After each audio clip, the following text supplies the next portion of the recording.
प्रारब्ध वो कट जाता है। कैसे कट जाता है? आम लोगों को तो भोगना ही पड़ता है, लेकिन जो उसके नाम का सहारा ले लेता है, कैसा भी दुख हो, कैसा भी प्रारब्ध हो, गोद में उठा के कटवाते हैं। गोद में उठा के, पता गोद में कैसे उठाते हैं? सुख में दुख में भगवान को नहीं भूलना चाहिए। जो सही संत होते हैं, महापुरुष होते हैं, वो दुख ही मांगते हैं भगवान से, क्योंकि बलिहारी में दुख की जो पल पल याद दिलाए, और सुख के माथे सिल पड़ी जो नाम हृदय से जाए। सुख आते ही व्यक्ति उसे भूल जाता है। तो कुंती ने कृष्ण भगवान से दुख मांगा था। सब कुछ मांग रहे थे, सब मांग रहे थे। तो कृष्ण बोले, बुआ आप भी कुछ मांग लो। तो कुंती कहने लगी, मुझे केशव दुख दे दो। तो कहा, बुआ दुख क्यों मांग रहे हो? कह रही, सुख आते ही तो तेरा नाम चला जाता है जुबान से। दुख में तू हर पल साथ रहता है। ये लोगों को भ्रम रहता है कि दुख में वो साथ छोड़ देते हैं। वास्तव में वो दुख में साथ रहते हैं हर पल हर समय, लेकिन उनके साथ रहते हैं जो उनका नाम आजीवन जपते रहते हैं। एक बार एक भक्त था कोई, बड़ी उसने भगवान की भक्ति की, तो भगवान प्रसन्न हो गए। तो भगवान ने कहा कि मैं तेरी भक्ति से प्रसन्न हूँ और मैं दुख में और सुख में हर पल तेरे साथ रहूँगा। तो भक्त कहने लगा कि भगवान मुझे पता कैसे लगेगा कि आप मेरे साथ हो हर पल? तो समुद्र के किनारे खड़े थे दोनों। तो कहने लगा, ये जो रेत है ना, तू यहाँ आके देखेगा समुद्र के किनारे तो तुझे 4 पैरों के निशान दिखेंगे, 2 मेरे और 2 तेरे। भक्त बड़ा खुश हुआ, चला गया अपने घर।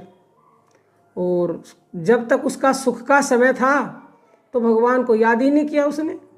और उसे ये थोड़ा अभिमान भी हो गया कि भगवान ने वादा किया है हर पल मेरे साथ ही रहेंगे। लेकिन कोई पुराने जन्म की फाइल खुल गई दुख की, कोई बुरा प्रारब्ध था जिसमें उसने बुरे कर्म किए थे।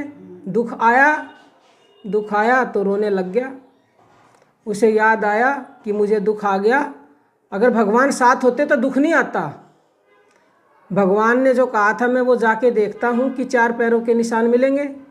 तो गया समुद्र के किनारे, तो देखा तो वहाँ 2 पैरों के निशान थे। और तेज रोने लग गया कि वास्तव में भगवान ने तो अपना वादा तोड़ दिया और मेरा साथ छोड़ के चले गए दुख आते। भगवान भी वादा निभाते नहीं हैं, बड़े धोखेबाज निकले। तो पुकारने लगा भगवान को। भगवान आए तो कहने लगा, भगवान आपने तो वादा किया था, ये दुख आया तो आप छोड़ के क्यों चले गए? अभी तो 2 ही पैरों के निशान हैं, ये तो मेरे पैरों के निशान हैं। तो भगवान ने पता क्या कहा? भगवान कहने लगे, बच्चा ये जो 2 पैरों के निशान है ना, ये मेरे हैं।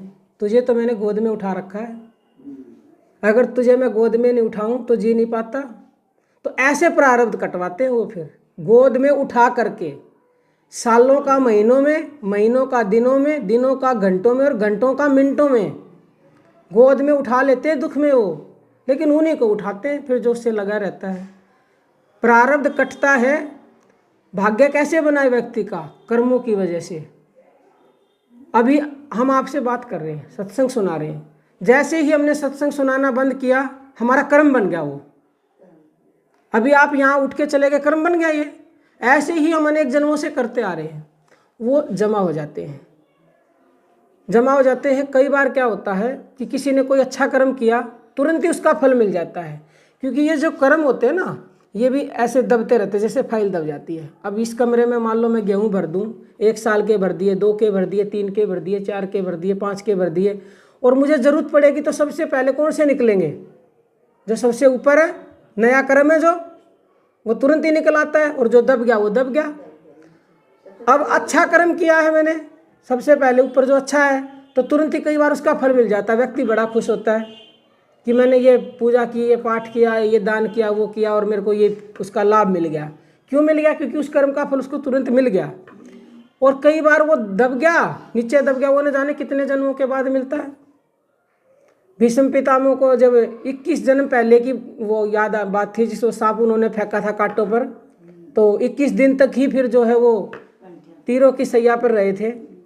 तो ये किसी को नहीं पता कि कौन से कर्म का फल कब मिलता है। हो सकता है तुरंत मिल जाए, ना तो जन्म बीत जाए, लेकिन मिलेगा जरूर, मिलेगा जरूर। और फिर कटवाना भी आपके हाथ में है, क्योंकि भगवान का नाम जो है वो प्रारब्ध को भस्म कर देता है। इससे का सबसे बड़ा उदाहरण है महर्षि वाल्मीकि का, जो आज ब्रह्म के समान ऋषि हैं, जिनको भूत भविष्य वर्तमान का ज्ञान हो गया था, जिन्होंने पहले ही रामायण लिख दी। भविष्य का ज्ञान यही तो होता है, पहले ही उन्होंने पता लगा लिया और लिख दी। और कितना उनका बुरा प्रारब्ध था, इतना बुरा तो आपका तो होगा नहीं। वो तो हत्याएं करते थे, उंगलियां काटते थे, लूटते थे। तो उन्होंने क्या किया, नारद ऋषि उनके पास आए थे, तो वो तो जानते भी नहीं थे कि नारद ऋषि हैं। जब उसकी कृपा होती है तो वो पता नहीं किसको भेजा, जैसे अब आपके ऊपर कृपा हो गई है। तो उन्होंने उनको बताया कि आप जो है राम राम जपो। तो उसने इतने पाप किए थे, इतने पाप किए थे, कहने लगे कि राम राम मेरे मुख से नहीं निकलेगा, जो आप ये बोल रही है शब्द नहीं निकलेगा मेरे मुख से। राम तो उनके निकल ही नहीं रहा था। तो नारद जी ने कहा आप मरा मरा बोलो, राम राम नहीं निकलता तो मरा मरा बोलो। अब देखो राम राम क्यों नहीं निकला और मरा मरा क्यों वो बोल सकता था, क्योंकि वो मारने का ही काम करता था। तो जो काम जीवन भर आदमी करता है वो तो वो बोल ही सकता है, तो वो मारता था, तो वो उसको मरा मरा बोलने के लिए बोला गया। तो मरा मरा मरा मरा बोलने लगा, बैठ गया, रेत जम गया, सालों बीत गए, अनेक साल हो गए, पहाड़ बन गया, पूरा मिट्टी का पहाड़ बन गया। तो बहुत सालों बाद फिर नारद वहाँ से जा रहे थे, तो यहाँ तो उसको बोला था मैंने भी राम राम मरा मरा जप। तो उसके कान लगा के सुना, उसमें से आवाज़ आ रही, वो मरा मरा उल्टा राम राम हो गया। तो इस राम नाम में वो शक्ति है कि मरा मरा भी व्यक्ति बोलकर ब्रह्म के समान ऋषि बन जाता है। तो आप तो राम राम जपोगे, आप नहीं बन सकते क्या? पहले अपनी शक्ति को जानो, आप में वो शक्ति है जो परमात्मा में है। उस शक्ति को पहले ये करो कि हाँ हमें है वो शक्ति और हम सब कुछ कर सकते हैं, तभी तो आगे बढ़ोगे ना। पहले ज्ञान, ज्ञान के बाद योग, योग करना हम बताएंगे। लेकिन श्रवण भक्ति बहुत बहुत ही ज़रूरी है। और कोई अभी भी सीखना चाहता, करना चाहता, तो यूट्यूब पर 5 बजे प्रातःकाल लाइव आते हैं हम, लोग सीखते हैं, उनको साधना सिखाई जाती है। हर रोज़ आते हैं 5 बजे सुबह ब्रह्म मुहूर्त में।